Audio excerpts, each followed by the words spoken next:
Hello, and welcome to another episode of the Molten Truth. Thank you for joining us, and thank you for being with us through the year 2025. We're looking forward, hopefully, to a very happy, healthy, and clutter free 2026. And with that in mind, I am very pleased to introduce our guest tonight, Kate Evans, who is an expert on decluttering and has a very insightful approach to how we should go about doing that. So, Kate, welcome to our show. We're so happy to have you here. Thank you so much for having me on. Yeah. So, how did you come to? You have a book about this, but has this been something you've done a long time, or is this something more recent? How did you come to be an expert in decluttering? I talk a lot about this in my book that I always thought I was a slob and that I was going to be a slob for the rest of my life. That was it. I had no other options. And then after I had done a ton of work on myself, I had done the therapy and the coaching, and I had worked on my physical being. I'd been doing Pilates and yoga and all the things and worked on my nutrition. And I was about to start yoga teacher training. So I've been working on my spiritual self, but I spent a whole bunch of time on YouTube because that makes sense, right? And I started watching a whole lot of videos on cleaning and decluttering and all these things. I became fascinated with it. And I one day just decided I have to start tearing apart one of my drawers. It was a drawer of tank tops because I wanted to do that Marie Kondo file folding. If you've ever seen this, it's where your clothes get folded up into little square packages so that they stand up like in little lines, and it's Yeah. fantastic. And if you've ever seen this and thought I could never do this, I would never maintain it, try it and just see if you do, because I did it and I've maintained it. And I Wow. started, yeah, I know. And it's the coolest thing because you can see all of your clothes. Because if you have a dresser drawers, if you ever go to your dresser drawers, open a drawer and look in there and tell me if you can see all of your clothes. Because I'm going to say that you can't. But if everything is file folded, you can see what you have. You can see all of your t-shirts, all of your tank tops, all of your jeans, all of your shorts, all of your leggings, whatever it is. I even have my underwear and my bras, like and my sports bras and everything. They're all file folded. I can see everything. Um, so I did this, and then it was then there's I even have this in my book of the day that I kind of freaked out and at dinner about how messy the kitchen was, and that was when I decided I was going to declutter our entire house. And in 2.5 months, I hit almost everything in the house. And we've got a fairly small house, so 2.5 months was reasonable. And I was standing in our kitchen then toward the end of this, and we had had dinner, and I had cleaned the kitchen, which was something I never did before that. Never. and and it was so easy and it felt so good, and our kitchen felt so clean and open, and we've got a small kitchen, but it was so great. And I went, oh my god, it, taking care of your home is self-care. And so that's when it hit me. So no, I was not always like this. I did not always understand that decluttering and cleaning and routines and that this was a way of life that I could do. And I'm a psychologist, a therapist, and I I went from having this experience myself to foisting it upon all of my therapy clients. Well, it speaks to how profound that was for you, that it affected you so much that you wanted others to benefit. It was, and to their credit, they all took it in good stride. All of those for whom it was appropriate. I mean, I do actually listen to what my clients are saying to me. Um, and I will tell you, I mean, some of them have made some amazing transformations personally, as well as within their homes, since we did, since we started doing some of the decluttering work, in addition to the other work and for anxiety, depression, life transitions, trauma, everything like that.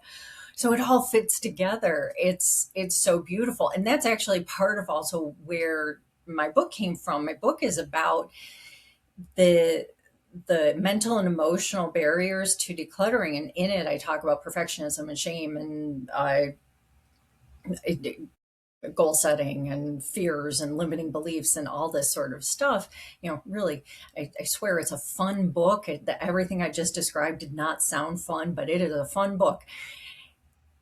But it's the mental and emotional stuff that people don't really think of as being a part of clutter, but it really is. And so, guys, that's why you haven't gotten to that decluttering project that you've been meaning to get to. It's easy, for that to be, you know, I was thinking about this when I was, perusing your website and looking back at just some of the events in my life. And while I've never been the most pristine housekeeper ever, my sister gets that award. Um, I've still felt like I was pretty moderately good housekeeper. But our mother, who kept house very well in her earlier life, but then later in life, as her health and other things declined, her Right. house got really badly cluttered, horrible. So I was at a point in my life where I went from a nice, clean home where I had no choice except to live with my mother. And for me, that was a very stressful thing to be in this cluttered environment. And she would not allow you to do anything beyond, like, you could wash your dish, use your dish, and you could wash it again if you wanted to. But that was about all she would let you do. Because I think the perfectionist in her didn't think anyone else was capable of doing the housework to the level she wanted it done, and it was an all or Yep. nothing proposition Yeah, in her case. absolutely.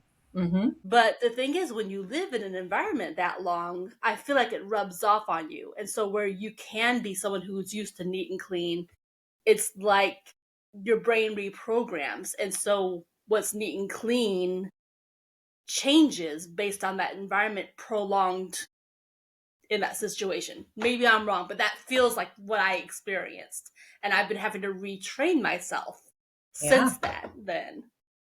No, I think you said it so well. Of like that reprogramming. It's like it recreates what's normal for you. It's like that, like normalizing um, clutter, normalizing chaos, normalizing, just whatever it is, because whatever we live in for an extended period of time becomes our normal. It becomes familiar, and familiar is comfortable for us. And then and then even if you're, so then you go into a new environment and you say, well, I want to do things differently. Well, you've been in the same routine, you've been in the same rut, you've been doing things the same way for a while, and you've kind of got this thing that's normal for you. And oh, okay, now you gotta, how do you bounce yourself out of that rut into new routines, into new actions, into new habits? Can be kind of tough sometimes, right? Exactly. Well, and especially if, and this is what's so weird about it, because being in a clean environment was like the natural thing and the comfortable thing. And then I think out of self defense, when you can't change your environment, you have to be able to be comfortable at home. And you have to, like, out of self defense, just like reprogram yourself to, okay, well, I'm in this mess and I can't do anything about it, so this is now my normal. I have to be comfortable here, and then to try to get back to the regular normal, the normal that that you want to be. It's like being It's adrift at work. sea and trying to get back to shore. Absolutely. Absolutely. And I don't know if this has been your experience, but I can imagine that you would think, oh, it's not going to take any work to get back to what I once was doing. It'll be Right. so easy. And then you find that it actually is difficult. And then that can be very confusing and actually kind of stir up a whole bunch of other feelings. And now you're contending with like this whole mess of feelings. And then it gets just kind of weird inside of you. And then it's a very different kind of work than you thought you were going to have to do to get to, and I would say not back to what you were once at, but to something that you want to be to. And it's a move forward thing. I always encourage people to avoid trying to go back to something, because that's we just don't do that.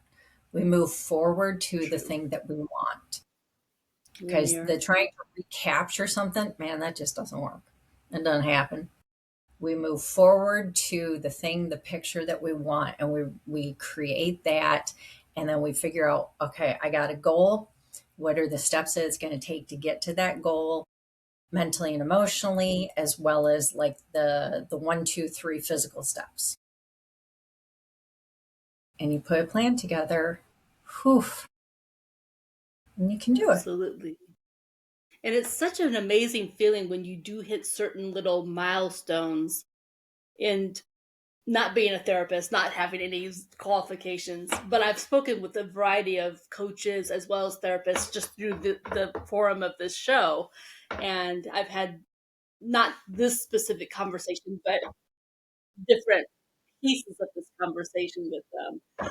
And it's been interesting, the different perspectives, because some talk about, like,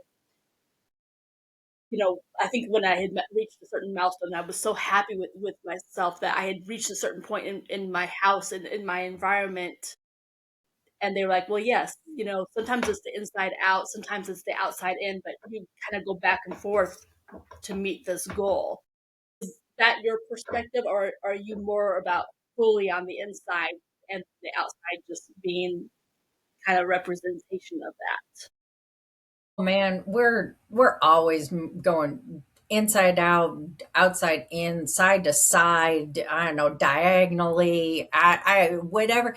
It's We are in motion at all times. And it's, the inside reflects the outside reflects the inside you, and then it's fluid. We are not stagnant. We are constantly moving. We're constantly in motion. We're moving through life. We're aging. We're changing. We're learning things. We're having new experiences. We're meeting new people. We're going through new things. We're having what we might refer to as setbacks. I don't love that perspective, but we might perceive them that way. We are having things that launch us forward. We might have things that scare the bejesus out of ourselves, and things that excite us, things that make us terribly sad. We experience losses, we experience gains. Okay, so I'm going to stop giving all kinds of exciting and interesting, uh, different things that happen in life.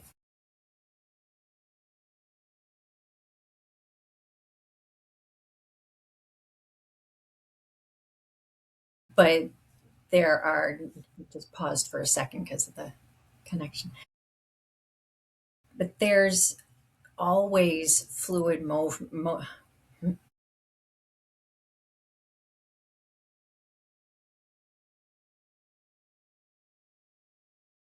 highly rich.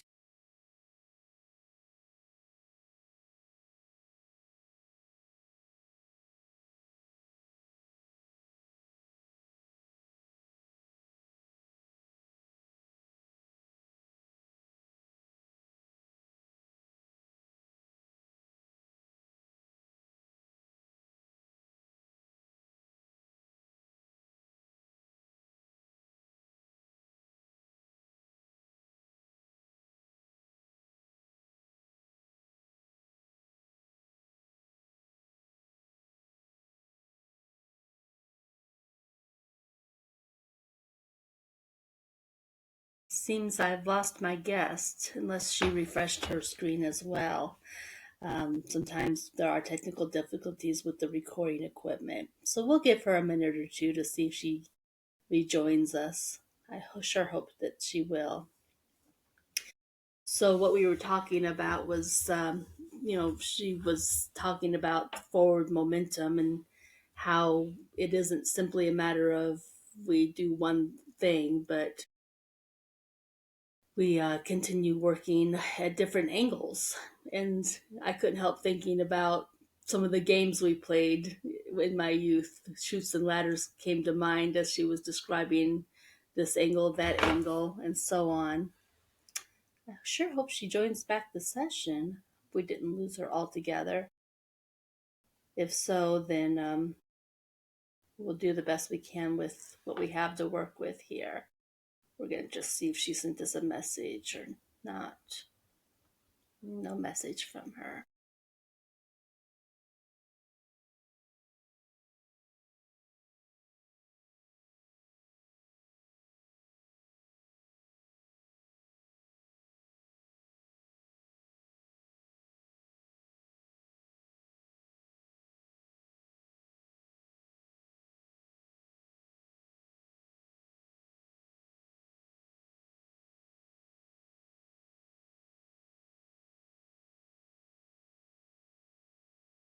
While we wait for her, let me tell you a little bit about her website.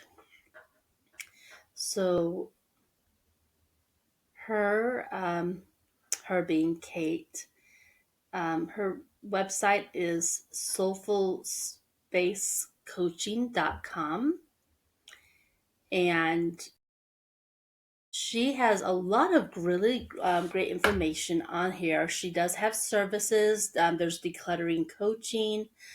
She has some resources, including some things you can print out to help you with your goals with decluttering. Um, Also, some self care. She talked about that a little bit where that's concerned. Um, so, she also has a book that's out there.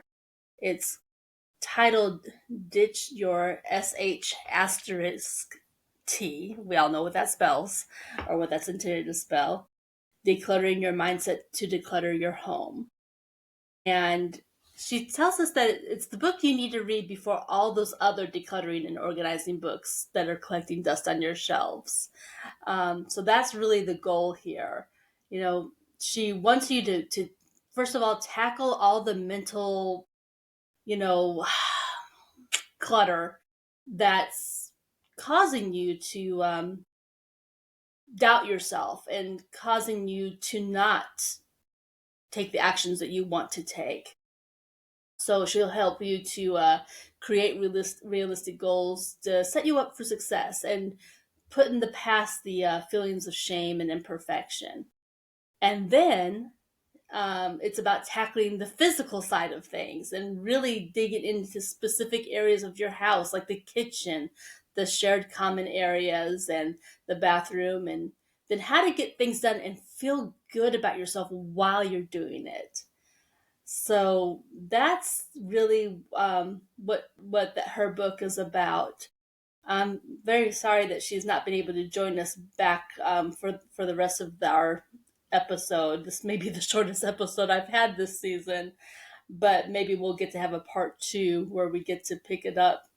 Um, so Kate Evans, her book is available on Amazon. Her website again is soulfulspacecoaching.com.